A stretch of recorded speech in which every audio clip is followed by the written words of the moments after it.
Being prepared is important. When we think of medical emergencies, we assume that we'll have the help we need when we need it.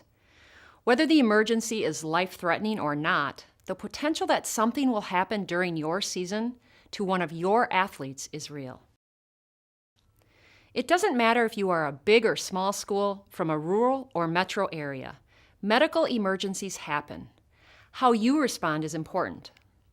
In this training, you will learn why being prepared to handle emergencies is important, how to create a team-specific emergency action plan, how to perform CPR, and why, when, and how to use the AED.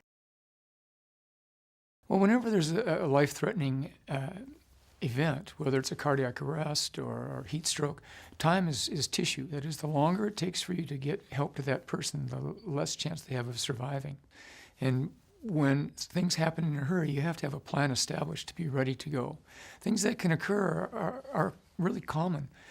Cardiac arrest occurs not very commonly, but other things like concussions, heat stroke, lacerations, a bad fracture, asthma attack, and other things that cause loss of consciousness are all emergencies that require a quick plan to keep you out of trouble when an athlete goes down.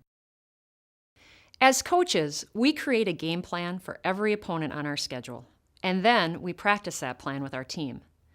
The most important game plan you can create won't win a game, but will get your injured athlete the help they need, and ultimately could save their life.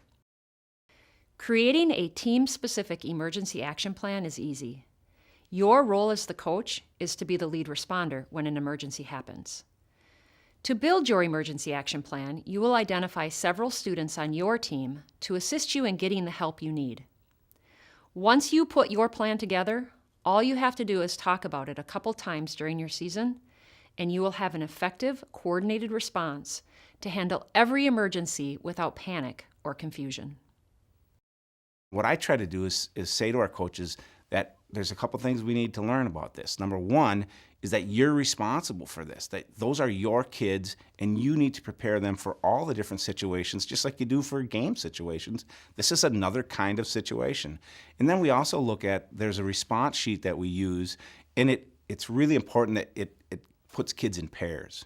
And kids really feel safe and they act better. They seem to, and kids are good about that. That's one of the things that we found is that they take a real proactive approach of doing it. And so if the coach initiates the response of what they want, the kids kind of take over and they team up. They know who's going to be looking for the ambulance, who's going to call the 911, who's going to get the defibrillator, who's going to go get a hold of one of the administrators and things like that. Because in reality, what we really look for, we prepare as if the coach, as if the adult in charge isn't available.